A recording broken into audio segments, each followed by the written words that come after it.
Okay, everybody, if I could have your attention here in the Media Center, we are going to go ahead and start our media availabilities here at Kansas Speedway. We are joined here by Ross Chastain and Chris Rice of College Racing. Slow news week for you guys. Glad everybody's okay following what happened the other day, but we're going to go ahead and open the floor up for questions. If you have a question for these gentlemen, please raise your hand. We will get a wireless microphone to you. Start with Bob.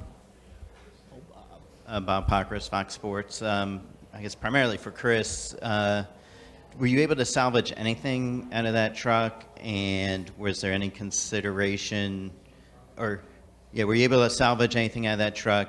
Did you have to, are you having to rely on anything from other teams this weekend? And was there any consideration of just not fielding the 10? Well, if you work for Matt Collig and him, it's never no consideration of not bringing our Nutrient Solutions car to the racetrack. But we haven't accessed everything or got through everything yet, Bob, so I don't know what we can salvage or what we can't salvage yet. Our main concern is that our drivers were okay and everything was good there. So once we get back to the scene, they obviously had to take everything into a secure lot, and we have, I will say we do have Ross's suit, the Nutrient Solutions suit. That was one of our main concerns, but till we get back and see what we do have, we don't know what we're going to be able to salvage yet. Did you have like backup parts and pieces that you're able to bring here? No, actually, this car was a car that we were going to bring to Texas, and our backup car is a car RCR actually helped us with. It was Joe Graff Jr.'s car. It's in the trailer, but nothing out of that trailer was able to come here besides his helmet and his suit, and his little chibi thing. Go next to Brett. Brett Lamb, SpeedwayDigest.com. I have a question for both of you, but for Ross, you won here in May in the Gander Outdoor Truck Series, and you're back here this weekend at College Racing, and you just signed a deal for next season. How's your confidence level now going into the rest of the truck playoffs, and how does this deal help you go forward in that championship run? Yeah, it's funny, when we walked up here, the last time I was in here, it was after we won, and I sat in this exact seat, so I was still covered in Gatorade, so I want to do that again. These seats are Gatorade proof, if you're wondering. It's on you. So, yeah, confidence is through the roof. I feel more confident than I ever have. Nutrient Ag Solutions started as a 3-race sponsor for me, and 2 more with Elliott Sadler, and then that went to 7 total this year. And now we've grown it to 23. Chris Rice and Matt Collig, they're investing into this team. They came into this series. I don't think a lot of people knew what to think, but they're here and they're investing, and stuff like the terrible thing that happened a few days ago doesn't slow them down. Our guys worked 30 some odd hours straight to get this car ready. It was ready to go to Texas, so we were supposed to still have, almost 10 days or something to get it ready, or 2 weeks. So no, this is the most confidence I've ever had. I sleep better at night. I still don't sleep great, but I sleep better at night than I ever have. And, just hearing the confidence in my guys and Chris and everybody at Nutrient Ag Solutions, that we're here for the long haul. So the short term is more races in the 10 car here in Texas, and those truck races, like you said, we have to go execute. And we feel like, the confidence at Nice Motorsports is high. The parts and pieces, just like Chris and Matt, what Al Neese and Cody Efall have given me and given my group with the 45 and the 44, what they've given us to go race is everything we need. And for Chris, I'm always stumbling on the Skinner feed, and you have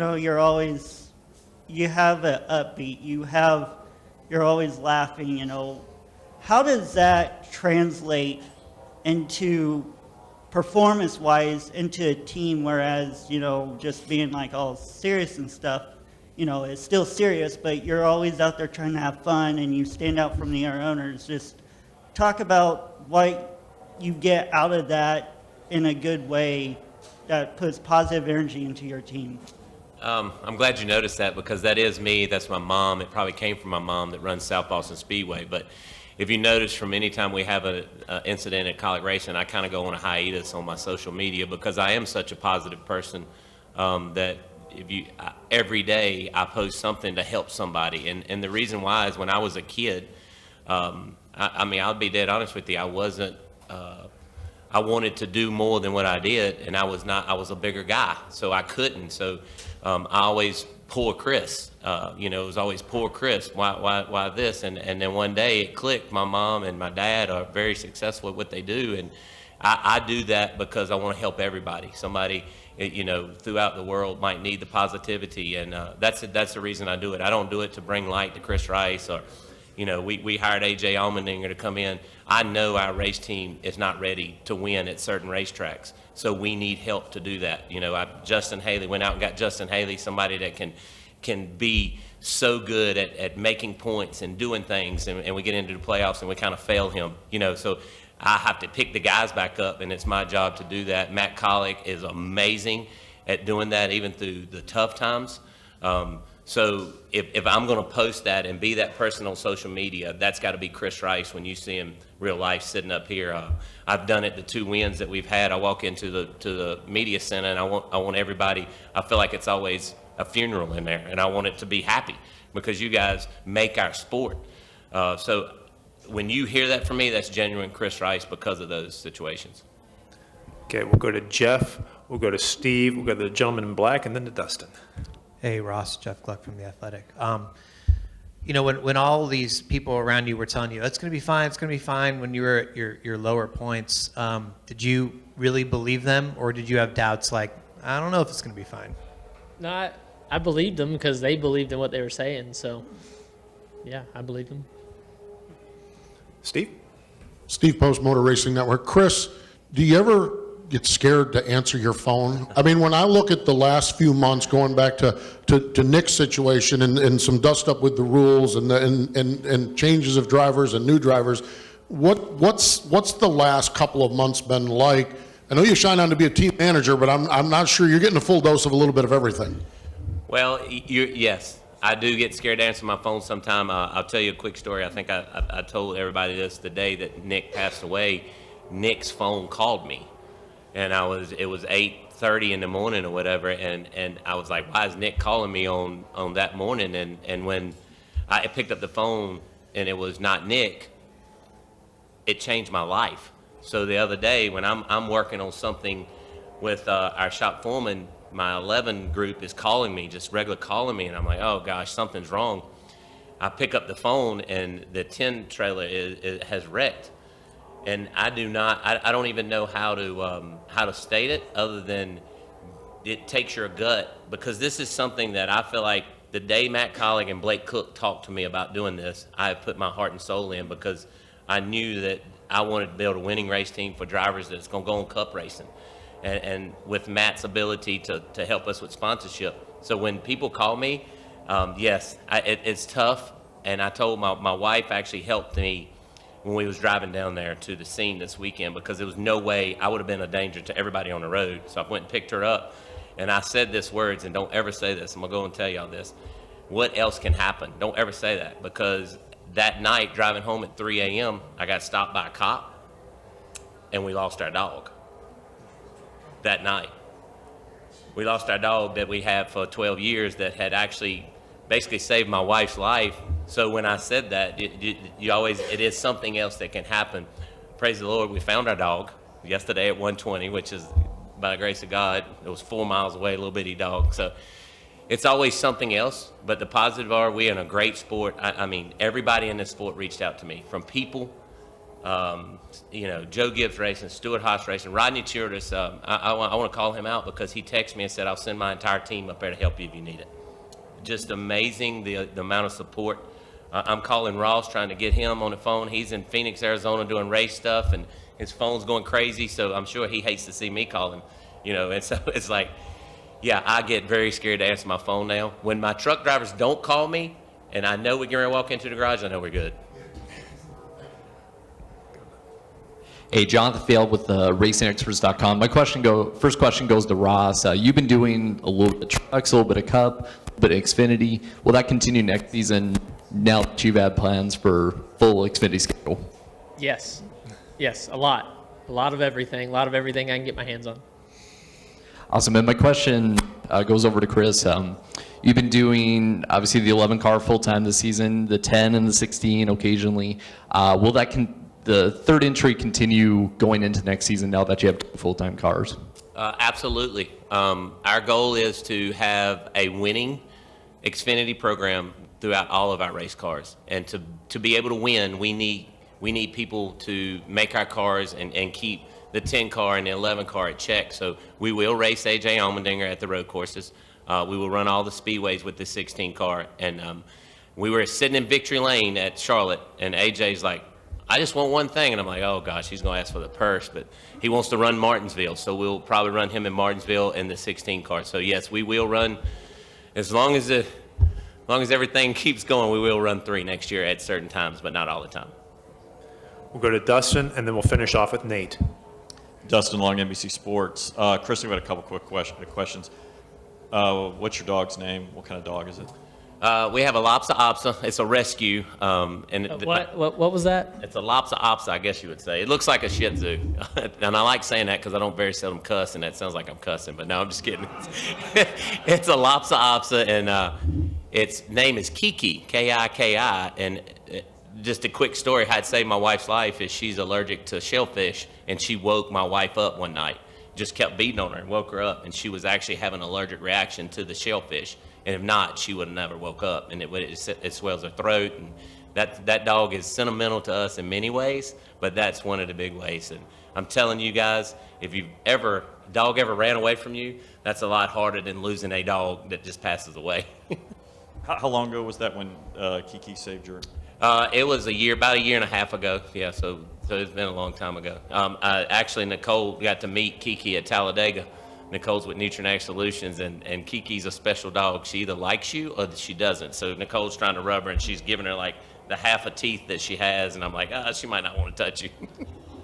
And Chris, obviously, I know you've referenced, I don't think anybody can imagine what you've gone through the last few months. And obviously, every experience changes, molds us, and sometimes we see things we don't like. Sometimes we start making changes or what have you. How has all this impacted you in what ways? And is it too early to say you've changed in any ways? Or what are you trying to maybe work on as you've gone through these life-altering experiences? Yeah, and that's really a great question. And I think Ross can vouch for this, because the days of when Ross and I were at each other, I've changed a lot.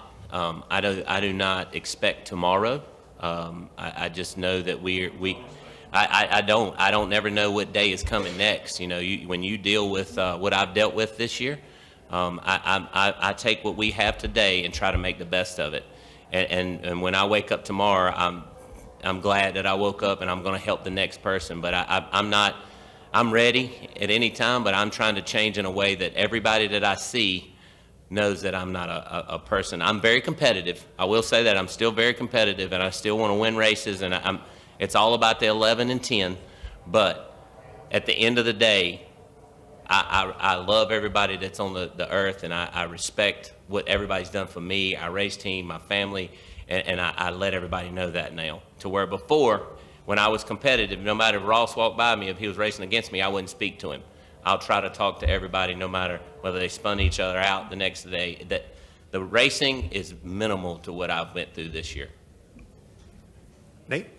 Nate Ryan, NBC Sports. Chris, just one more follow-up for you, and I apologize because I haven't heard the story, but when Nick Harrison's phone rang that morning, who was the person who was calling from his phone? Oh gosh, I'm getting old, sorry. He drives a modified. He drives a modified at Bowman Gray. Number 31. It was one of Nick's really good friends. I'll remember and tell you as soon as we get off the stage. But We've all been there, brother. Brett told me how to answer a question that I didn't know. I didn't know right off the get-go. What's his name? Chris Knight. I know you know who he is. Number 31 drives it. He don't do it all the time. Zach Brewer. It was Zach Brewer. Yeah. Thank you. Yeah, Zach Brewer, and he keeps his modifieds at Nick's house, in a shop outside Nick's house, and Nick would go out there and help him. And Zach don't run a lot, and it was Zach that called me on the phone. And as you can hear it in my voice, it still gets me, you know. it's tough. I was driving. We were headed down to this scene this weekend, and it was kind of the same way. You got to go to Nick's house, and it just brings back too many memories that you don't want to have, right? Like so. I know this was Ross's press conference, but I believe on Wednesday of yesterday, we turned it into a different one. Yeah, and I was, the hauler incident was scary. We are glad everybody's okay, but the investment in Nutrient Ag Solutions, Nicole's here. I'm going to call her out. That's Nicole with Nutrient Ag Solutions. She's been a big part of getting me, the racing is very minimal, but it's our lives. This is what we wake up, and this makes our family lives either happy or sad. Like everything here revolves, just like all of us, it revolves around the racing. So what Nutrient Ag Solutions and Colleague Racing has done for me is will never be forgotten, and we have so much to build on. A lot of people ask, like, did we already do too much this year? And it's like, no, that was just the very base. That was the foundation for what we're going to do and keep building this deal. So thank you. Like Chris said, we've been at each other's throats, literally, like not on pit road. And we were past all that and actually made it better, I think. We got all that out. And before I ever drove his car this year, I went up there to welcome to the shop and walked in, and just me and him, and we stood there and we talked through everything. And I said sorry, he said sorry, and now it was good. So we're both on a little bit better path, I feel like now, of not so much anger. So be happy, everybody be happy, live the watermelon life, smile. Sounds good. Yeah, and saying that, I know you're about out of time, but I want to tell you this one quick story about the incident, and I'm going to embarrass our communications girl, Shayna. So that we're on a phone call yesterday, and they're asking me the same question that I think Bob asked me, what was salvageable? And she goes, with her little voice, she says, "Did you find my watermelon seeds?" I said, "Do what?" "We were going to give watermelon seeds out. Did you find them?" I said, "No, I didn't find your watermelon seeds." So she had this great plan about Ross, and it'll come to light. And we had this We're going to reorder some, but yeah, we had this whole thing to give all of you guys, and it was in the wreckage. And she asked me, "Did you find them?" And that nicer voice, and I'm like, "No, I didn't find them." you guys will be able to plant your own watermelons. So we're going to give you the seeds and everything on how to do it. So next spring, you'll be able to grow your own. So sorry we couldn't give them to you today, though. Well, that's a harvest we're all looking forward to. But congratulations on the big news. Great having you here. Great that you guys made it through everything okay. But good luck this weekend. Thank y'all. Thank you.